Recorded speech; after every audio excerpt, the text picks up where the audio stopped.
In the previous lectures, we discussed about special purpose diodes like tunnel diode, varactor diode, Zener diode, and silicon control rectifier.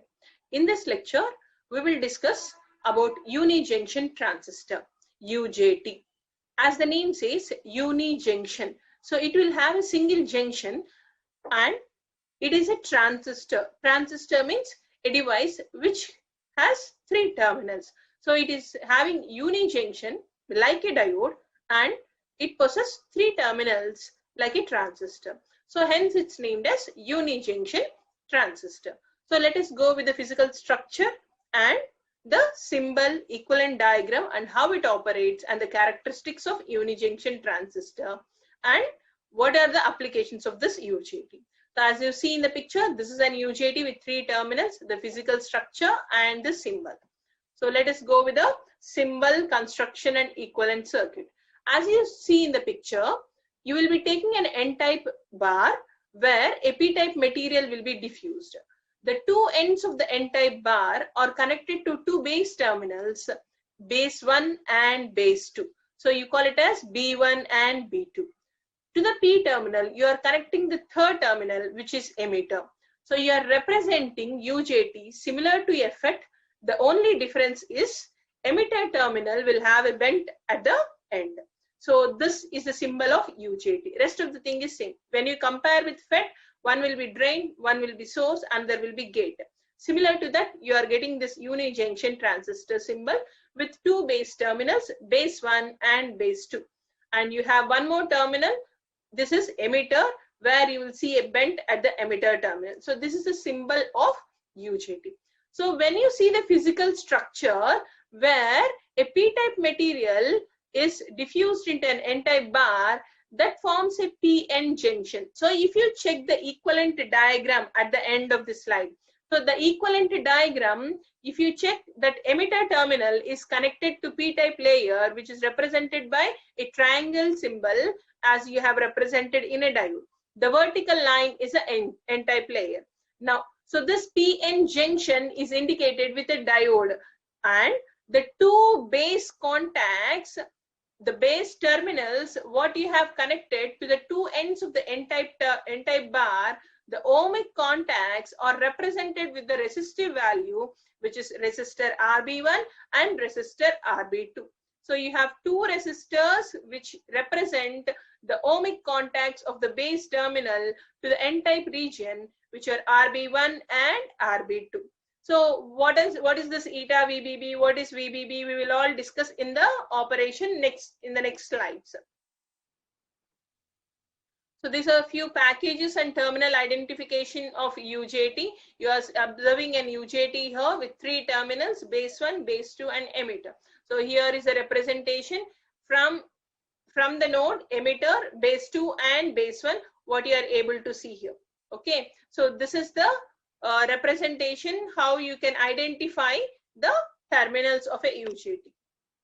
So as you have seen, you have taken a N-type bar, you have added a P-type material, so you have a PN junction there.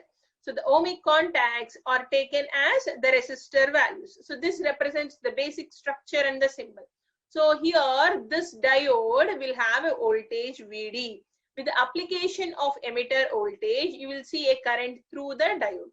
And you have two resistors too, RB2 and RB1. So now, if you apply any voltage, then you will see current through it and you will have this current passing through the PN junction to the terminal node A. But if this IE is equal to 0, if there is no input voltage what you have applied to the emitter terminal, then you are able to see the two resistors RB1 and RB2 connected at node A. When you want to derive what is the voltage at resistor RB1, which is represented as V1. So this I have.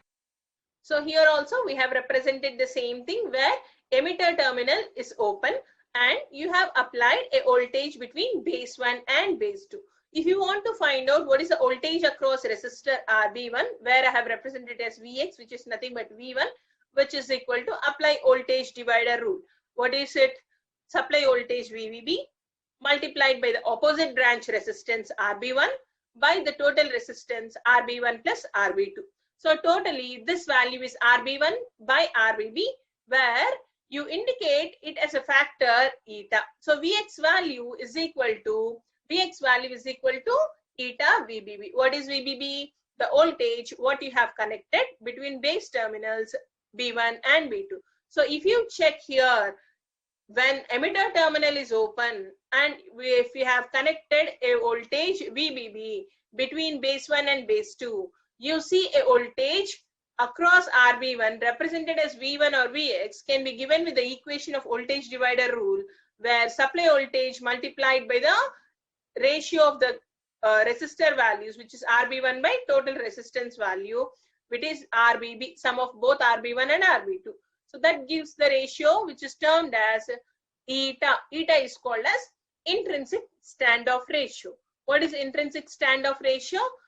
The ratio of RB1 to RBB, that means the total resistance value, you call it as intrinsic standoff ratio. So this value ranges from 0.5 to 0.8 for most of the UJTs. So using this equation, you will have few problems where you need to solve using eta is equal to RB1 by RBB. RBB means the sum of RB1 and RB2. Now let us go with the operation. So now what we have seen, we have two base terminals B2 and B1, and you have emitter terminal. When you give forward bias the voltage, then the total resistance between B1 and B2 will be RBB. And you have designated RB1 by RBB as intrinsic standoff ratio eta. Now, if the emitter voltage when you have applied, then it will be VB plus eta VBB, which will turn on the transistor. That means it will turn on UJT on. So we will represent with the characteristics what is this peak voltage and the value voltage. But when the emitter voltage decreases, it will turn off the UJT. So you will see when is the condition where the UJT will turn on and where it turns off. So when you have applied an emitter voltage and this emitter voltage reaches this point, peak point, then again you see a decrease in current with the increase of voltage. So it again acts as a negative resistance region where you can use it as an oscillator similar to tunnel diode. Now, when it reaches this valley point, it turns to saturation region where current increases with the increase of voltage. So you say that UJT is in the on state. But here, when emitter voltage, when it is very, very lesser value, where it cannot turn on the transistor, you does not see any current through the device, this region, you call it as cutoff region. This region is called cutoff region. So you have three regions. One is cutoff region, one is negative resistance region, one is saturation region. Until peak voltage, peak point, UJT will be in the off state. After valley point, UJT will be in the on state. So this is about UJT characteristics. What I have said, when the transistor, that means the unijunction transistor is working in negative resistance region, we have an application where UJT can be used as a relaxation oscillator. So UJT can be used as a relaxation oscillator, and we assume this is in the negative resistance region.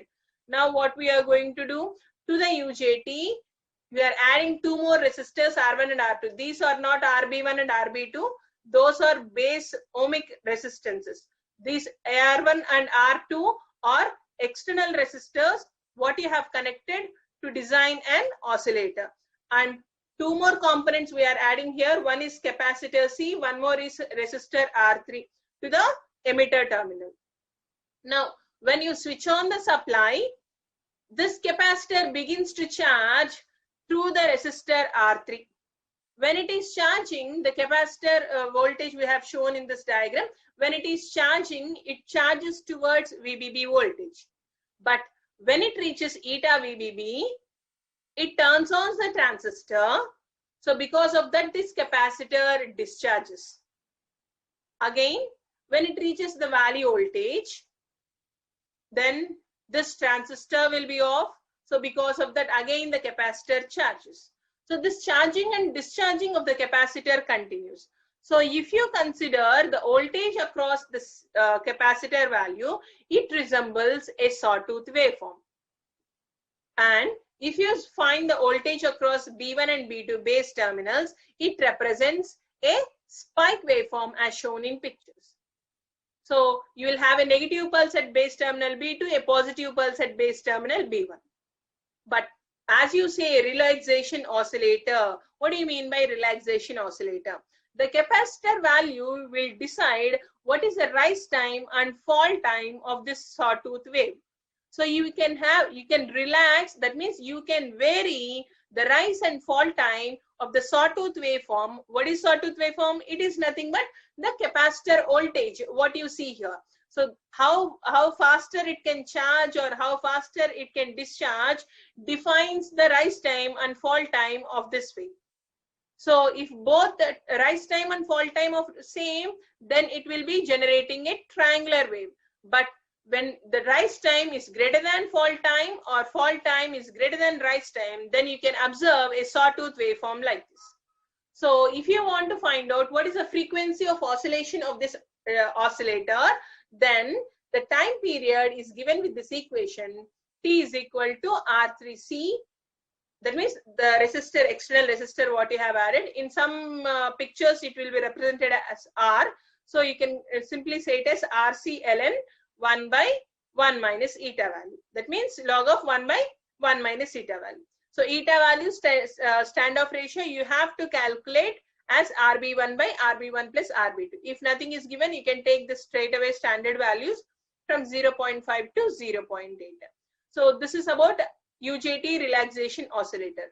But you can use the UJT as an oscillator only when UJT is working in negative resistance region. What do you mean by oscillator? No input, no external input, just you are switching on the supply, it is able to generate the output.